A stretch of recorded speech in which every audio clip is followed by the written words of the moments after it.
All right, guys, so here's my setup for the adjustable height for the Crossfire Pro. These are the wheels. Got these wheels at Lowe's. They're 15 bucks a piece. These are, I think, 4-inch. The reason why I got them is because they're heavy duty, but they also lock. And not only do they lock this way, it's kind of hard to do this with one hand. They lock this way so the wheel doesn't roll, but also this top swivel will lock as well. They've got some little things up in there that stop this from swiveling this way. So not only will it not roll, it won't swivel either, which a lot of these locking wheels don't have. So as you can see, it just locked there. It won't turn. You take the lock off, and now this thing turns. So that's why I bought those. Anyway, so 4 of those, and then what we have here is 1/4-inch plate steel.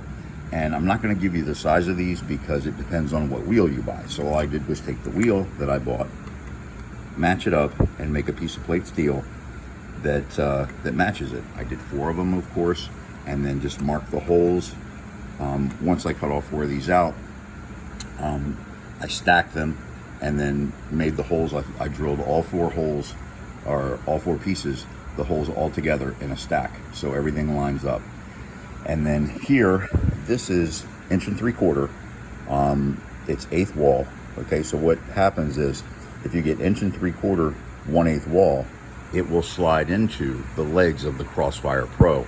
It's very snug, very tight, which is what you want, but it will slide up in there. So this, I'm going to weld on top of that, like that, and then the wheel will bolt to that. So then I'll have one piece that will be on a tube that will slide up in there. It'll lock. I can adjust it and lock the adjustment with the adjuster that I'm welding onto the legs of the Crossfire Pro.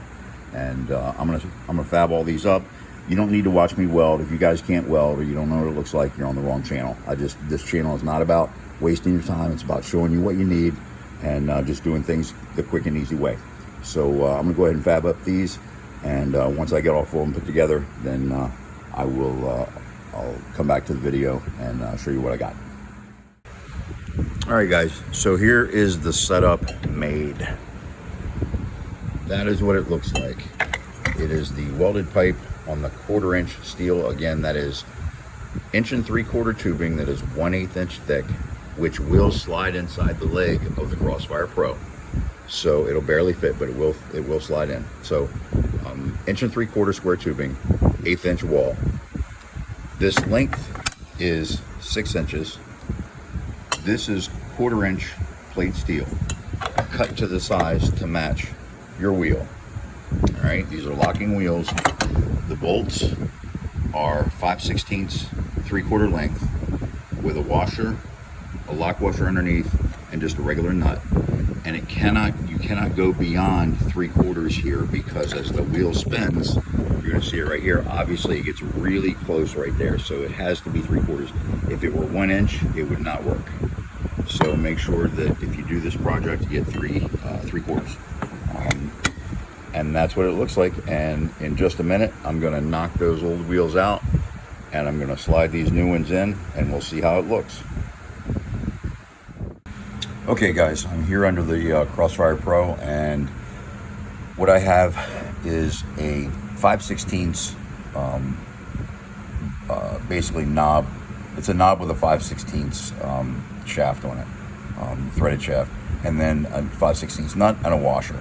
And where this goes is right here.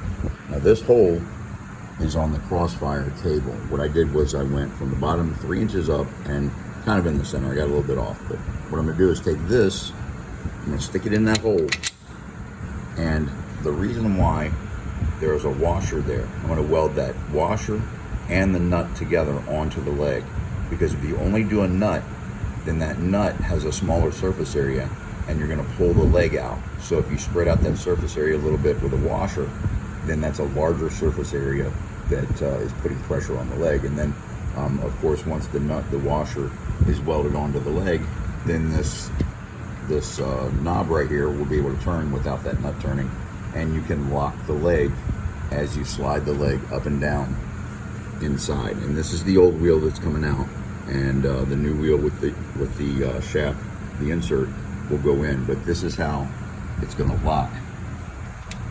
Once you pull the shaft down and adjust it where the table is level, then you screw this in and it locks the shaft where it is. So I just want to give you that look before everything gets welded on. All right, guys, I think we got it done. This is what we have. Wheel, bolts with the locking lever.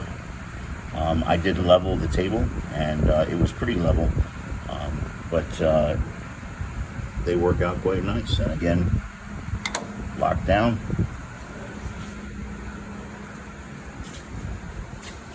So pretty easy. Took me the morning to do. It's Saturday morning. I got here at 9 o'clock, and I don't know what time it is. Maybe 1 o'clock now. So 4 hours worth of work. Not too bad, but hope it helps. Thanks.